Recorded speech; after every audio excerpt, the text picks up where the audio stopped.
textbooks and workbooks can be great. We've used them quite a bit over the years.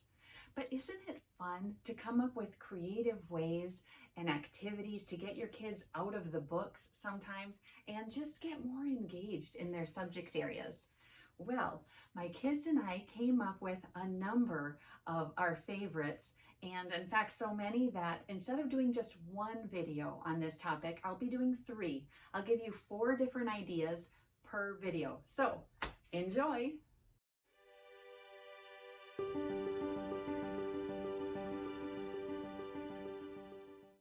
The first idea that I have to offer you is sidewalk chalk math.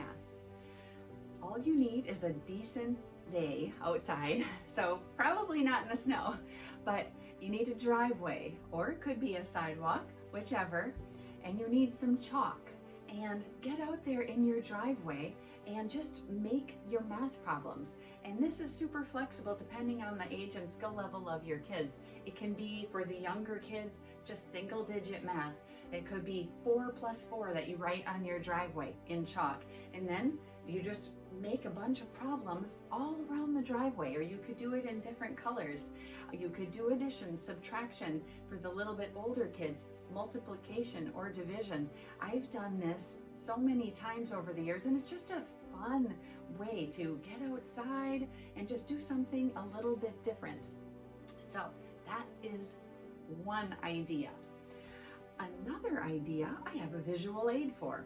It's called silly sentences. Something that I used to do with my kids when they were younger, but over a series of years, because you can make this simpler or more complicated, is just write down random, what I called silly sentences, because there were so many errors in them. And depending on what you'd like to work on with your children, you can adapt it. For example, silly sentences. Next week will be the Feast of St. Joseph. You can see many different errors in here. So the kids would take their marker and make the different changes. Whether it was spelling or homonyms or punctuation, capitalization, they could be shorter sentences, longer sentences, like I said, depending on your kids' ages and skill level. In my case, I used to do this on an easel, and that worked really well for me. But you could do it on paper, poster board, whatever is easiest. But the nice thing about an easel is you could just erase on there, whether it's the chalk side or the whiteboard side using the marker. So that worked really well for us. We did it about once or twice a week. So that's the second idea. A third idea to get your kids engaged is do nature walks. We were very blessed to have a nature journaling class at the time, and a group of kids would get together and take a walk through the woods, and they would discover all kinds of things, whether it was a deer or just different kinds of plants, and it was really neat. We were very blessed, like I said. But even if there isn't a nature class, journaling class available to you, just to walk outside or go to a nature center, or maybe you could round up some other homeschooling families and do something like this. You could include journaling afterwards, or especially for the younger child or the older child, drawing pictures of certain things having to do with what you saw that day. So one of my kids brought that up as being really a great way to engage with whatever they discovered. All right, and fourth thing that I will mention for today is, does your child have a certain skill that they could maybe teach to other kids?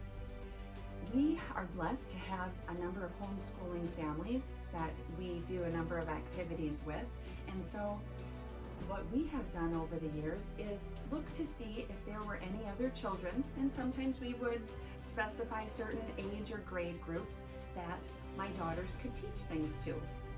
So it could be something like art, maybe playing a musical instrument, maybe it could be cooking, and it doesn't have to be every day for sure, but maybe once every couple of weeks or once every month.